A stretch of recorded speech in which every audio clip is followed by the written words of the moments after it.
You ever seen someone get laughed at before they even open their mouth, only to turn the whole world silent with one word? Stick around because this is one story you'll never forget.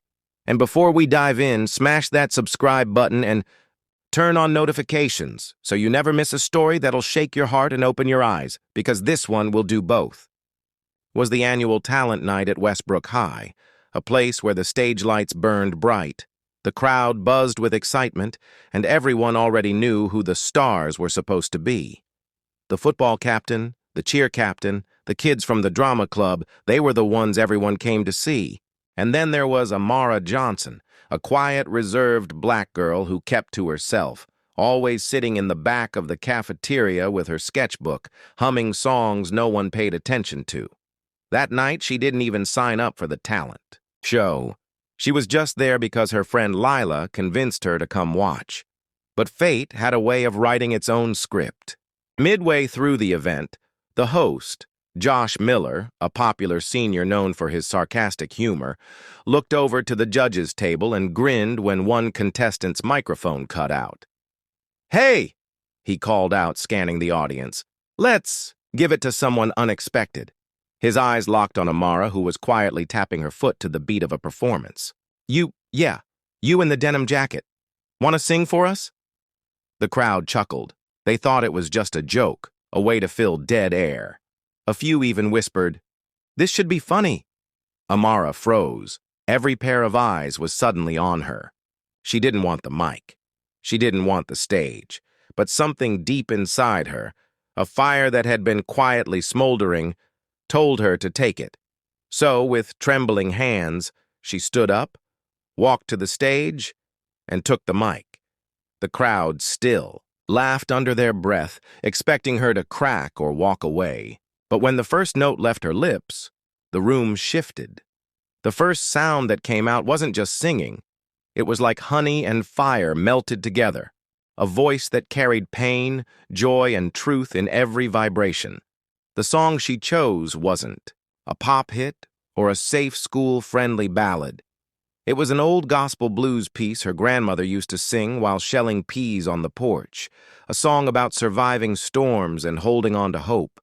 The first verse floated across the auditorium like silk, and the laughter stopped cold. People who had been scrolling through their phones suddenly looked up. Even the restless chatter of the kids in the back row stilled. Amara's voice didn't just hit notes. It told a story. She sang like she had lived 100 lives, like she had seen heartbreak and found her way through it. Teachers in the front row exchanged glances, goosebumps crawling up their arms. The spotlight caught the shimmer in her eyes, and for a moment, she didn't look like a shy girl from the back of the cafeteria. She looked like someone born to command the stage. By the time she hit the chorus, the audience was leaning forward, drawn into the raw emotion pouring out of her. But what they didn't know was that this wasn't just a performance. Amara was singing for someone who wasn't in that room anymore. Every note was a piece of her truth, and the deeper she went into the song, the more the atmosphere thickened, like the whole building was holding its breath. When Amara finished the last note, there was no immediate applause, just a heavy, stunned silence. Then the room erupted. People stood, clapping, shouting, cheering. Even Josh, the host who had handed her the mic as a joke, looked like he had just seen a ghost. Lila ran to the edge of the stage, beaming. But then Amara stepped forward, holding the mic, and instead of leaving the stage, she said softly, "I want to tell you why I sang that song." Her voice trembled, but not from fear, from the weight of what she was about to reveal. She told them about her grandmother, a woman who raised her after her father left and her mother passed away when Amara was 8. How her grandmother used to sing that very song when the bills piled up, when the lights got shut off, when they had nothing but faith and each other. How just 3 weeks ago, her grandmother had passed away unexpectedly, leaving Amara feeling like she was walking through life without an anchor. "I didn't sign up tonight because I didn't think anyone wanted to hear me," she said, her voice cracking.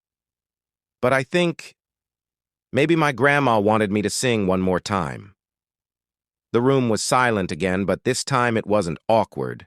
It was reverent. Some of the teachers wiped their eyes. Even the kids who had laughed at her earlier looked down, ashamed. But not everyone was ready to see her win. In the back of the room, a girl from the drama club muttered to her friend, "She just got lucky. Watch, she won't even place." What none of them knew was that this night was far from over, and the real twist was still coming. When the judges came back to announce the winners, the tension in the room was electric. Third place went to a magician. Second place went to a dance group. And then, in a voice that carried over the crowd, the head judge said, "First place goes to Amara Johnson." The applause was deafening. Amara stood frozen, unsure if she had heard right until Lila pushed her forward. She walked up, tears in her eyes, and accepted the trophy with both hands.